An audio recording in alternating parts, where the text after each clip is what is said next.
سب سے بڑا ایشو چل رہا ہے وہ یہ چل رہا ہے کہ آج کل رشتوں کا بڑا ایک کمپلیکیٹڈ ایشو چل رہا ہے کہ رشتے نہیں ہو رہے.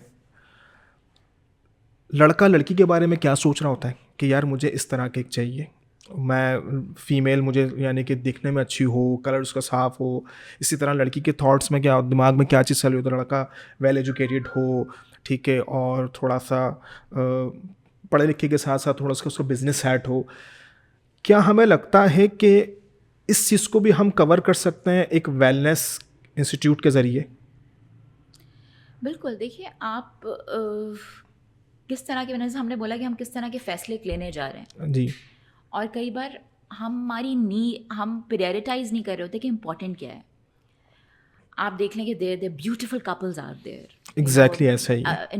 بڑے بڑے اسٹارز ہیں جن کو ہم دیکھ رہے ہوتے ہیں, لیکن دے ڈو ناٹ مینڈ.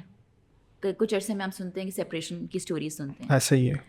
تو یہ اگر آپ کو ایک ویلدی ریلیشن شپ میں جانا ہے, ہیلدی ریلیشن شپ میں جانا ہے, جو کہ ویلدی کا ورڈ میں نے یوز کیا ہے not in terms of money but in terms کو وہ آپ کو دے رہا ہو, وہ آپ اٹس اے گیونگ ریلیشن شپ جس میں آپ ون ون سچویشن میں آپ ایک اچھی ٹریجر ویلیوز شیئر کر رہے ہوں اپنے پارٹنر کے ساتھ.